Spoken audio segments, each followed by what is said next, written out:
She's going away.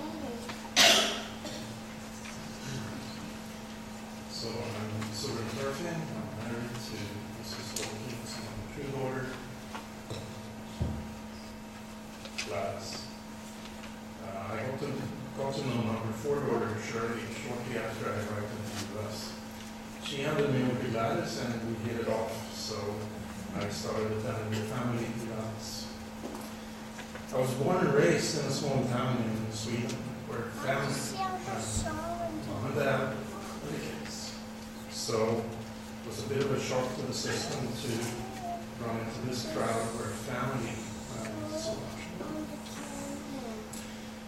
Mrs. Lowkeen, known to me as Mrs. Mary, came to our wedding to bless my entry into the family. Soon thereafter, Gladys and I headed up to Toronto to meet the other half of the family. I was still trying to get used to the, for me, intense but very cheerful gatherings.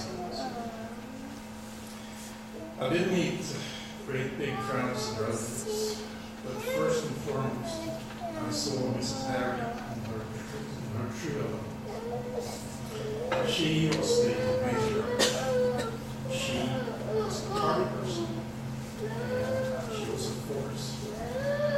She set the tone for how the family stuck together and enjoyed each other. In those days, Mrs. Harry would visit us in California, and actually there were great gatherings when that happened. And in between visits, local family members would always ask how Mrs. Harry was doing when they saw us.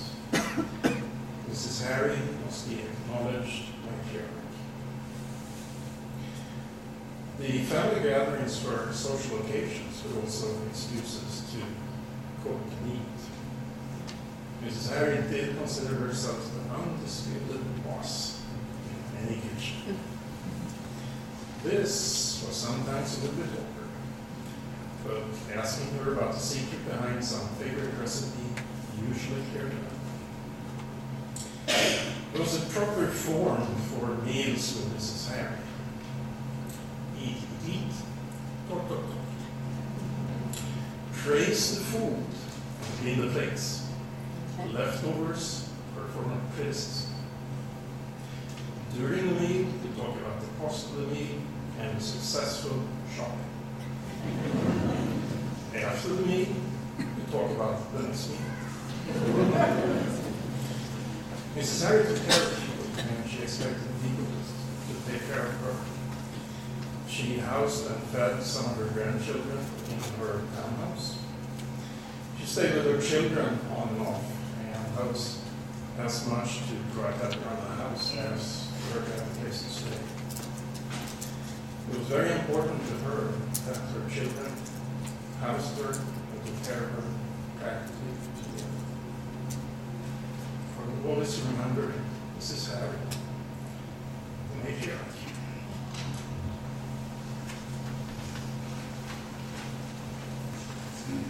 Hi, my name is Mark Davidson. I am the first son of the third daughter of my Popo. I've lived with Popo on 2 occasions. Our family, we made a room for her soon after my Coco died back in 1984. And at that time, I was sort of an evil teenager, and I wasn't sure about living with my grandmother, and then there was a little bit of tension, grandmother's living with you, and there was a little bit of a misunderstanding, I think. Teenagers, especially, I think I was about 17 or 18 at the time, and you're kind of almost at your independence level, and then you have another sort of mother living with you, which is a little difficult. And she used to, my brother and I used to get home really late, and she used to rat us out to my mother. And my mom, of course, she accepted us as long as we weren't too bad, and we got a little bit of leeway. And over time, we got into a good understanding on how we lived together, and then it became much easier. Soon I went away to university, and I found myself coming back to live with her again in her house this time, under not really her terms, but at that point, I think we were both a little more mature. Well, I was more mature, but at the same time,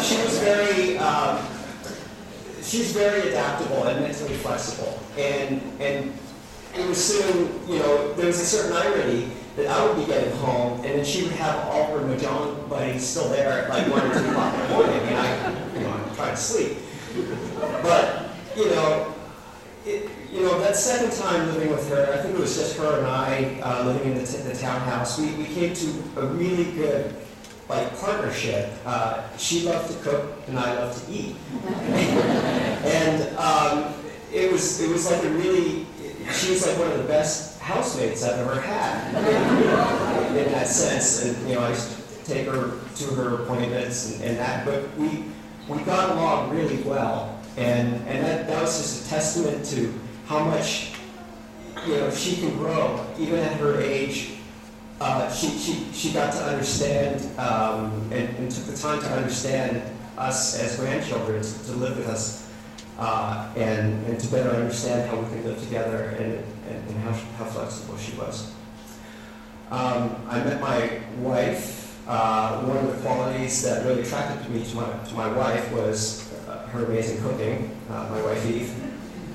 And that's probably a direct result of my grandmother's accomplishments as an amazing cook. But we got pregnant, and my daughter, and we learned that we were going to have a daughter, a little girl.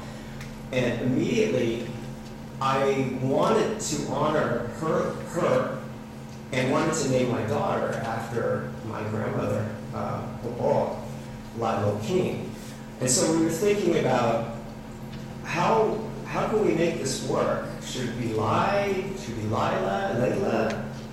So we were working with those names. And I remember calling up and talking to Aunt Lillian and discussing this with Aunt Lillian, like how do I name my daughter after Papa?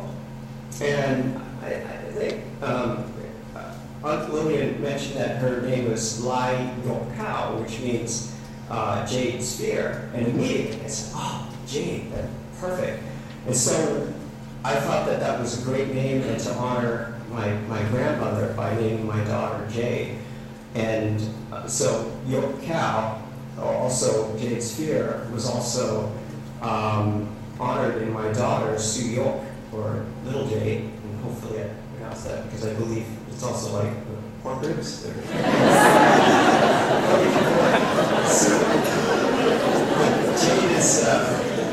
Jade is now honored with my grandmother's name, my Popo. And in doing that, I want my daughter to understand the life lessons that my grandmother had for me, and she'll carry that with her for the rest of her life. Thank you very much.